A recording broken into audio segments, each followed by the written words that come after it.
The sun began to set. Crescent Cove Beach was quiet, but it wasn't peaceful. The sand held secrets, dark and terrible secrets. They whispered on the wind. For years, people told stories about the ghosts of Crescent Cove, sailors lost at sea. Their ship crashed on the rocks. Now their souls could never leave. The waves crashed against the shore. Each wave seemed to whisper, "Turn back, beware," but no one ever listened. As darkness fell, the beach transformed. It was no longer a place of fun, it was a place of fear. 4 friends arrived at the beach. They were young and full of life. They laughed and joked, unafraid of the stories. There was Mark, the brave one. He never backed down from a challenge. And there was Emily, the skeptic. She didn't believe in ghosts. She thought they were silly. Next was David, the nervous one. He always expected the worst. And finally, there was Jessica, the adventurous one. She loved exploring new places. They unloaded their car, excited for their camping trip. They didn't notice the warning signs, or maybe they just chose to ignore them. As night fell, the friends built a fire, their laughter echoing softly against the crashing waves.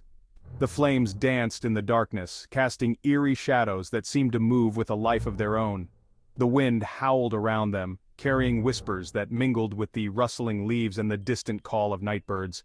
They told stories and laughed, trying to ignore the strange noises that seemed to grow louder with each passing minute. Whispers seemed to come from the waves, as if the ocean itself was trying to communicate with them. Footsteps appeared in the sand, even though no one was there. David shivered, feeling a cold dread settle in his bones. "Did you hear that?" he asked, his voice barely above a whisper. He whispered, his eyes scanning the darkness beyond the firelight. "Hear what?" Emily replied, her brow furrowing in confusion. Emily asked, not looking up from the fire, her mind lost in the dancing flames. "I thought I heard someone walking," David said, his voice trembling with unease. David said, his voice trembling. Mark laughed, trying to lighten the mood.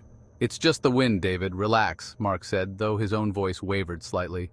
But even Mark felt a chill run down his spine. Something didn't feel right, and the night seemed to grow darker and more foreboding. Suddenly a figure emerged from the fog. It was tall and skeletal, draped in tattered clothes. Its eyes glowed an eerie green in the darkness. "Oh my God!" It was the ghost of a sailor, lost at sea long ago. His face was gaunt, his expression full of sorrow and anger. "Go! Leave this place!" David screamed. Emily froze, her eyes wide with fear. Jessica scrambled back, her heart pounding in her chest. Mark, though terrified, tried to stay calm. "We mean you no harm." But the ghost just kept approaching, its eyes fixed on them. "This way! Hurry, we don't have much time!" Panic surged through the group, their hearts pounding in their chests. They scrambled to their feet, scattering in different directions, each one desperate to find safety. The ghost moved with unnatural speed, its ragged clothes billowing around it, a haunting figure against the moonlit shore. David yelled, racing towards a dilapidated cabin he'd spotted earlier, hoping it would offer some protection.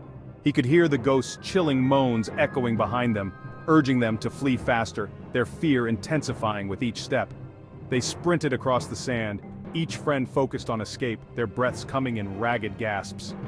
The old cabin loomed closer, promising sanctuary from the terrifying apparition that pursued them relentlessly. David reached the cabin first, slamming his shoulder against the weathered door, praying it would hold. It creaked open, revealing a dusty, cobweb-filled interior, shadows dancing eerily in the dim light. They piled inside, slamming the door shut and frantically bolting it, their hearts still racing from the close encounter. Huddled together, they waited, their hearts pounding in unison with the thunderous waves crashing against the shore. Listening to the sounds of the storm raging outside, they could hear the ghost scratching at the walls, its nails dragging slowly, creating an eerie symphony with the howling wind. Its mournful cries sent shivers down their spines, echoing through the cabin. They didn't dare move until the first rays of dawn began to pierce the darkness. When the sun finally rose, its golden light breaking through the storm clouds, it felt like a lifeline pulling them from the depths of their fear. They cautiously emerged from the cabin, their eyes squinting against the sudden brightness. The storm had subsided, leaving behind a fresh, salty breeze that filled their lungs with a sense of relief. The beach was deserted and the ghostly sailor was nowhere to be seen.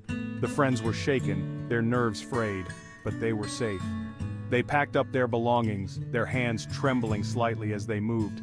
Their earlier excitement had been replaced with a newfound respect for the legends of Crescent Cove. As they drove away, the weight of the night's events hung heavy in the air. They cast one last glance at the beach. It looked peaceful again, the soft waves lapping gently at the shore, the horrors of the night now a distant memory. But they knew the truth. The ghosts of Crescent Cove were real, and they would never forget their night of terror, a night that had etched itself into their souls forever.